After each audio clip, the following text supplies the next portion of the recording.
You will hear a woman phoning about the shared house she is going to move into. First, you have some time to look at questions 1 to 7.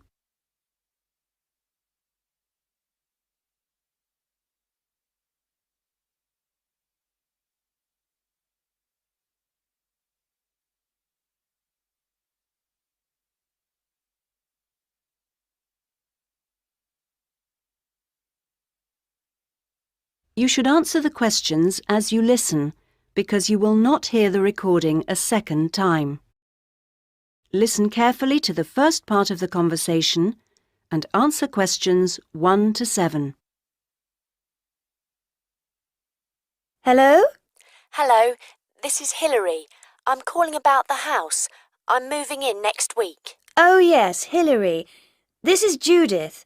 I met you when you came to look at the house. Yes, I just had a few more questions I wanted to ask. Of course. Well, first, about the rent. I realise I didn't check what it included. Yes, that's important. It includes most things. We don't have to pay extra for heating, for example, just for the telephone, which is fair enough, I suppose. Local taxes are part of the rent, so that's not a worry. That's fine. Then I remember I should have sent my letter of reference to the landlord by now, but I haven't got his address. Yes, you should get that off right away. Address it to Mr. Crawley. He's at 14 King Street. Is that in Exford? Yes. And then you'll need to put the postcode, of course. It's AP12 7QT. Got that, thanks. I also realise I don't know exactly what the house has in the way of equipment. Is there a microwave, for example? There isn't. None of us feels the need. Oh, fine. I'm sure I can do without one too. What about a hairdryer? Maybe you should bring one, if you need one. I'll buy one, yes. And TV?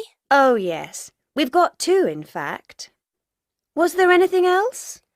I just wondered if there were any rules. Not really. We share the cleaning, things like that. We do have to be careful about loud music. Yes. So we've agreed that there shouldn't be any loud music after 9, and that we don't play music at all in the living room after 10. Up to 11 in your own room's okay, as long as it's not too noisy. That sounds good. And is there somewhere safe I can keep my bike? That's difficult. To be honest, lots do get stolen round here.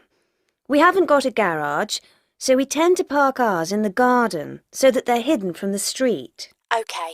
Now, I hope you like cooking. Yes, I do.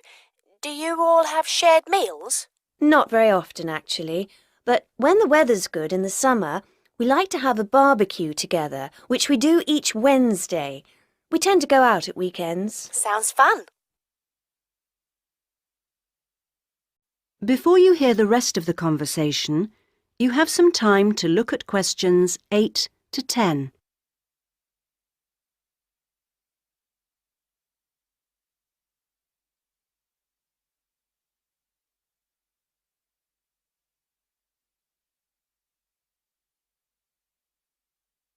Now listen and answer questions 8 to 10. Are you familiar with this area? A bit. Actually, there are a few things that I'd like to know the location of. A bank, for example. Yes, there's one quite close. You just go up to the junction near the house, the one where 4 roads meet, and go straight ahead and then take the second left. It's a little way down there on the left-hand side. That's convenient. Another thing is that I'd like to check my emails quite often. I was wondering how far away an internet cafe was. Well, there are a couple actually, but one's much cheaper than the other. The one I use is very handy. You just go up to the big junction and then, well, I go straight ahead and then turn right so that it's on the right-hand side. Fine. And one last thing. Uh-huh. I need to go to the post office quite often. I'm hoping there's one quite close to the house. You're in luck. You'd walk up to the big junction and then, if you want a nice route, take the street that's slightly to the right. Then you'd want the second left, and you'd find it on the right side of the street. Well, it all sounds great. So, we'll see you in a couple of days' time? Yes. OK. Bye. Bye. That is the end of part 1. You now have half a minute to check your answers.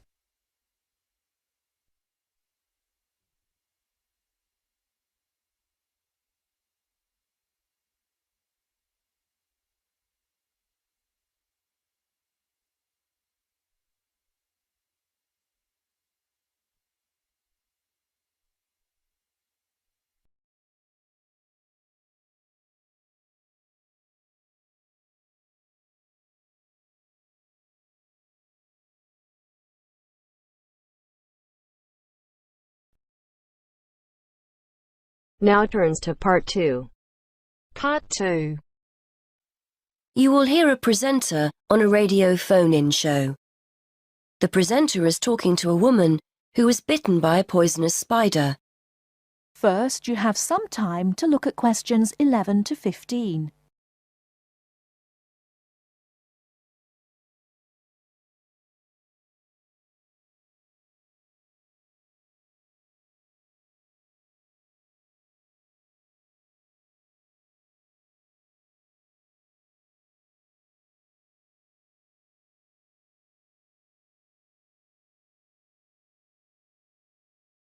Now, listen carefully and answer questions 11 to 15. Today, we're continuing our Traveller's Tales. On the line we have Amanda Toddington, who had quite a nasty experience in Australia last year. Isn't that right, Amanda? Yes. My husband and I were on holiday and we were staying at a friend's house on the coast near Brisbane. It was towards the end of the holiday and I was about to go into the garden and enjoy my breakfast. I walked out into the kitchen, slid my left foot into my shoe and felt a tiny sting. It was pretty painless, but I shook the shoe off my foot and saw this tiny spider running out as the shoe hit the wall. Anyway, not being an expert, I presumed the worst, that I'd been bitten by something that was going to kill me, and I completely lost control. I don't think I've ever screamed so much in all my life. We'd been told beforehand to always check our shoes before putting them on, as it's a common way to get bitten. So I suppose it was my own fault, really. So what was it that had bitten you? Tony, that's our Australian friend, he immediately asked me if I knew what had bitten me, and I pointed to the corner of the room where I'd last seen the spider.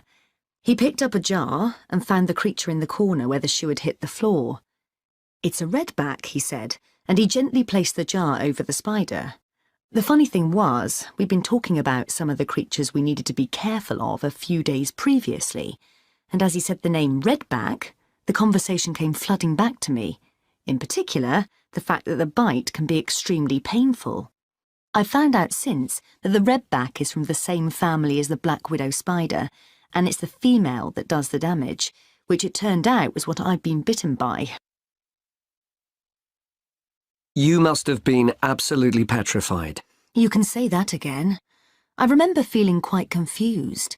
I wasn't in a great deal of pain to begin with, and yet I could see from our friends' faces that they were concerned. Tony explained that the venom or poison of the bite spreads quite slowly, so the pain doesn't feel too bad at first. Gwen, Tony's wife, brought an ice pack, and Tony held it against the bite to make it less painful. Apparently, you're not supposed to put a bandage on the area, as this can make it hurt even more. Tony tried to put my mind at rest by explaining that this was quite a common bite, that the hospital would have an antivenom, and that everything would be okay. But I was beginning to panic. We were flying back to the UK the next day, and I really didn't know what to do.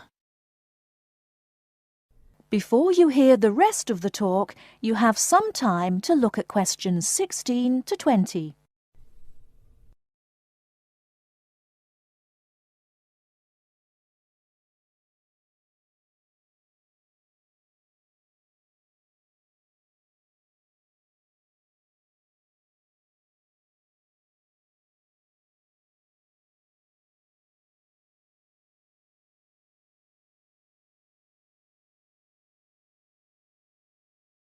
Now listen and answer questions 16 to 20. So what did you do? Well, Tony phoned the doctor, who told him to check my symptoms for the next hour or two. As time went on, the pain became very intense, from my foot right up to my knee. My husband was on the internet and was reading out the possible symptoms. I wasn't feeling sick, and I hadn't yet developed a fever, but I had a terrible headache, and my foot was beginning to swell up. At this point, Tony decided to take me to the local hospital to be on the safe side. I really didn't want to go, as I had visions of being kept in for days and all our plans being spoilt. But Tony and my husband insisted. When we got to the hospital, I was relieved to see how casual everyone was when Tony explained I'd been bitten by a redback spider. They told me to take a seat and got on with their work. And did you receive any treatment? By the time I got to see a doctor, the pain was very intense indeed, and I was getting quite upset. The doctor decided to give me a dose of an antivenom, which he assured me would eventually deal with the problem.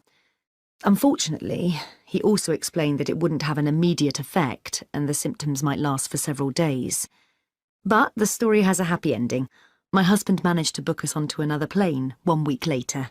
And even better news was that the symptoms of the bite finally cleared up after about 24 hours. Within a couple of days, I was back to normal again. So thanks to the spider, we managed to extend our holiday by a week.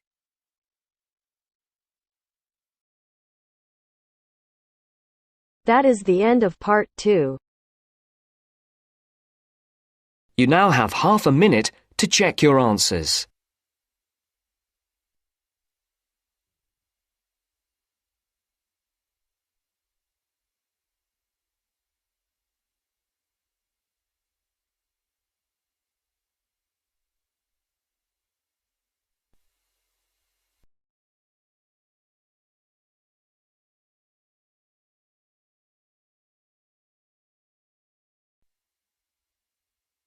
Now turns to part 3.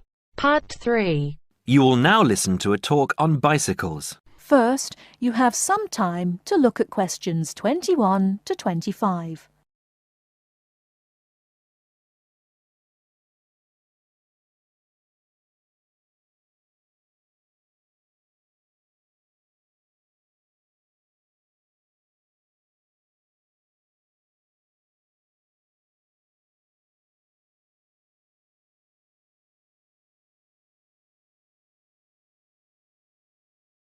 Now listen carefully and answer questions 21 to 25.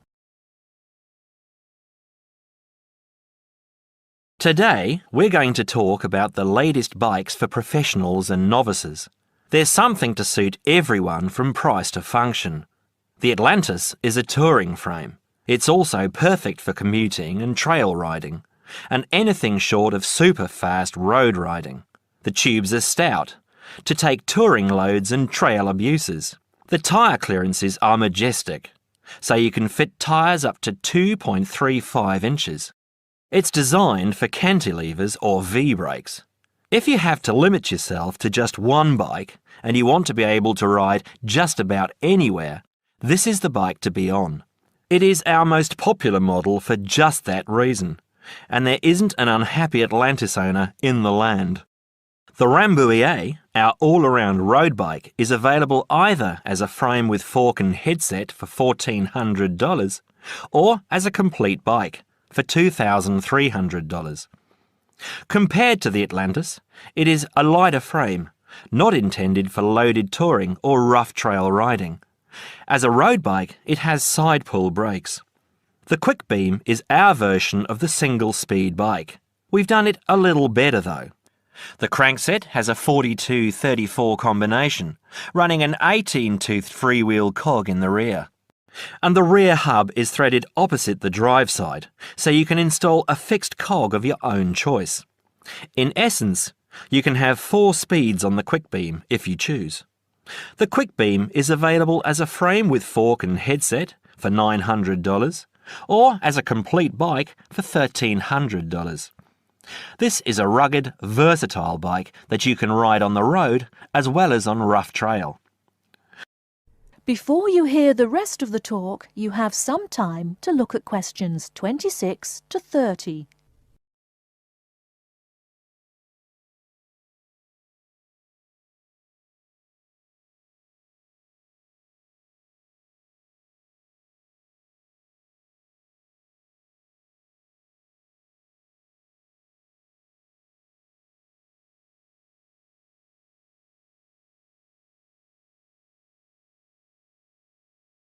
Now listen and answer questions 26 to 30.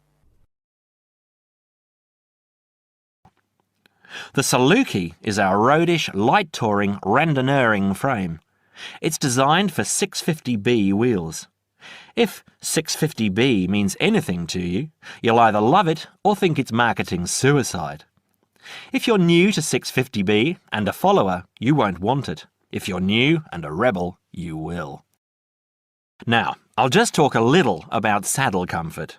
The road bike, for the most part, has turned into a high-tech, uncomfortable machine, and the proof is all around us. Look through any bike magazine or catalogue, and you'll see the saddle up to 6 inches higher than the handlebars. It is impossible to be comfortable on such a bike. It forces you to lean forward, putting more weight on your groin, hands and arms. People ride these bikes with straight, locked-out arms and wake up with aching backs. They endure it, get used to it, or buy recumbents. When we custom design a bike for you, you'll be able to get a comfortable position. Your back will be between 45 and 50 degrees, and there will be a noticeable bend in the arms. And most importantly, your arms won't be supporting your body weight. You won't have to look up to look ahead, because you won't be hunched over and low. That means our bikes are more accessible for riding on the flats, or even for short climbs. We consider this when we design and build your custom frame. That is the end of part 3. You now have half a minute to check your answers.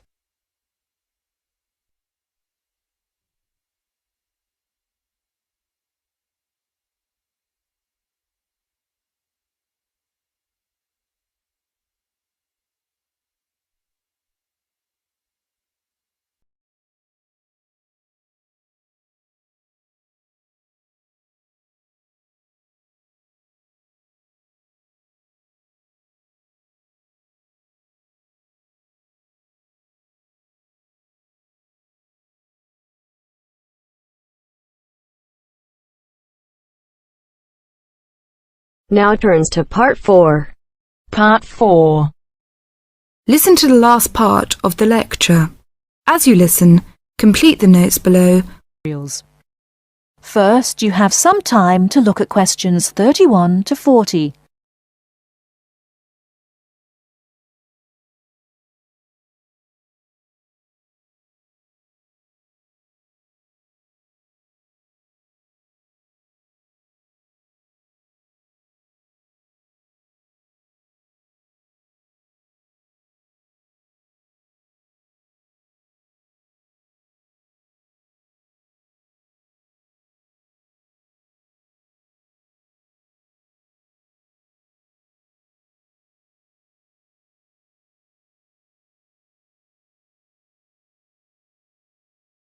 Now listen carefully and answer questions 31 to 40.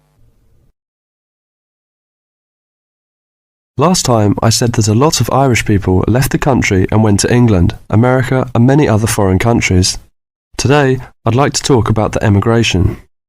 The effects of immigration were not all bad. The immigrants experienced a lot of hardship in their new countries. There is a famous story about a park in Shanghai where Chinese and dogs were not allowed. Well, in England, until into the 1950s, signs for jobs sometimes read, "Irish need not apply." The immigrants often experienced discrimination, but they formed many organisations to look after their fellow immigrants. Many of these organisations later became very important.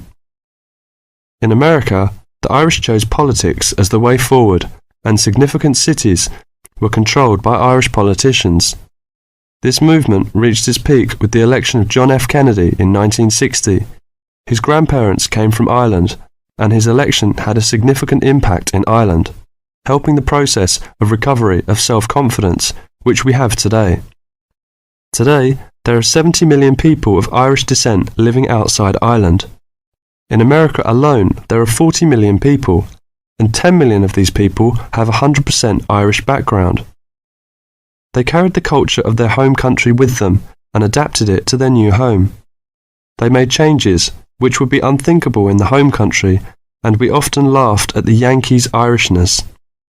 In fact, any immigrant who came back to live in Ireland, often after many years, found it very difficult to fit into Irish society again. They had been changed by the experience.